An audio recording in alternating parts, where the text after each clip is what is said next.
Assalamualaikum, saya Eva Salsabila. Saya akan melanjutkan materi mengenai tahapan-tahapan dalam belajar. Tahapan-tahapan dalam belajar menurut para ahli, yang pertama menurut Arno F. Wittig.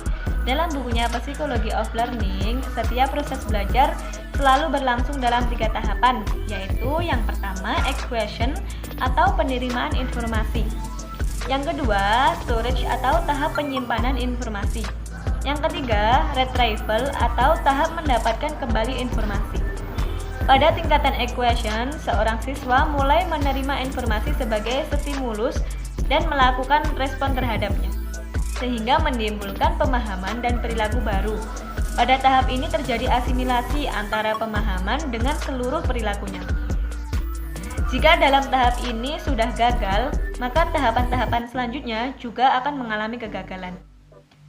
Dan yang selanjutnya, tahap storage, yaitu seorang siswa mampu menyimpan apa yang telah diperoleh di tahap acquisition tadi. Terus, tahap retrieval. Pada tahap ini, kita dapat mengungkapkan dan mengaktifkan kembali fungsi-fungsi sistem yang tersimpan dalam memori. Terus menurut Jerome S. Brunner, karena belajar itu merupakan aktivitas yang berproses, sudah tentu di dalamnya terjadi perubahan-perubahan yang bertahap. Perubahan-perubahan tersebut timbul melalui tahapan-tahapan yang antara satu dengan lainnya itu bertalian atau secara berurutan dan fungsional. Proses pembelajaran siswa menempuh 3 tahap, yaitu 1 tahap informasi atau tahap penerimaan materi. Yang kedua, tahap transformasi atau tahap pengubahan materi. Dan yang ketiga, tahap evaluasi atau tahap penilaian materi. Yang ketiga, menurut Albert Bandura. Menurut Albert Bandura, memandang perilaku individu tidak semata-mata refleks otomatis atas stimulus, melainkan juga akibat reaksi yang timbul sebagai hasil interaksi antara lingkungan dengan skema kognitif individu itu sendiri.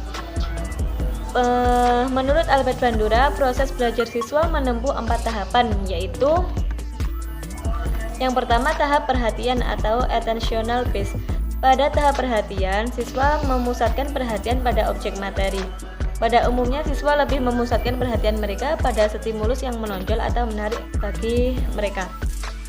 Tahap ini sangat penting karena jika siswa tidak fokus pada materi ini, maka siswa akan kesulitan untuk melanjutkan ke tahap selanjutnya. Karena itu, guru perlu mencari cara untuk menarik perhatian siswa dengan bagaimanapun caranya. Misalkan dengan menggunakan intonasi suara yang dinamis dan tidak monoton, sehingga siswa itu lebih berantusias untuk mendengarkan atau untuk menangkap materi yang telah disampaikan. Selain itu juga bisa menggunakan ekspresi mimik atau bila perlu mungkin membawa media pembelajaran yang dapat menarik perhatian siswa. Nah, tahap yang kedua yaitu penyimpanan dalam ingatan atau retention phase. Pada tahap penyimpanan, informasi materi yang disajikan ditangkap, lalu diproses, dan kemudian disimpan dalam memori. Mengingat struktur memori manusia memiliki 3 lapisan yang masing-masing memiliki lama penyimpanan dan kapasitas yang berbeda-beda, maka proses ini membutuhkan strategi khusus dari siswa. Di samping itu, setiap siswa juga memiliki kemampuan dan strategi penyimpanan informasi yang berbeda-beda tergantung pada modalitas belajar masing-masing. Guru juga dapat membantu dalam tahap ini, misalkan dengan memberikan visualisasi atau pengulangan terhadap informasi-informasi yang itu dianggap penting. Dan yang ketiga, tahap reproduksi atau reproduction phase. Pada tahap reproduksi, semua informasi dalam bentuk kode-kode simbolis yang tersimpan dalam memori diproduksi atau dimunculkan kembali. Sulit atau mudahnya pemunculan kembali memori ini bukan hanya bergantung pada strategi penyimpanan yang digunakan pada tahap penyimpanan ini, akan tetapi juga bergantung pada stimulus yang digunakan untuk memunculkan informasi tersebut. Untuk itu, dalam hal ini, guru perlu menggunakan isyarat yang memungkinkan siswa mampu memunculkan informasi materi yang telah disimpan dalam memorinya. Misalkan dengan mengajukan pertanyaan atau mengadakan tes yang bersifat rekognisi bergantung pada taraf usia siswa. Nah, yang terakhir tahap motivasi atau motivation phase. Pada tahap motivasi, semua informasi yang telah tersimpan dalam memori diberi penguatan atau reinforcement. Untuk itu, guru dianjurkan memberikan pujian, hadiah, atau nilai tertentu pada siswa yang berprestasi.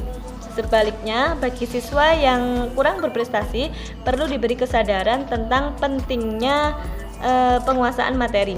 Dan jika memang diperlukan, guru dapat memberikan hukuman yang bersifat edukatif dengan memberikan tugas tambahan, gunanya untuk mendorong mereka itu mempelajarinya kembali dan bagaimana siswa dapat lebih bersinergi dalam belajarnya. Sekian dari saya. Apabila ada kurang lebihnya, saya mohon maaf. Wassalamualaikum warahmatullahi wabarakatuh.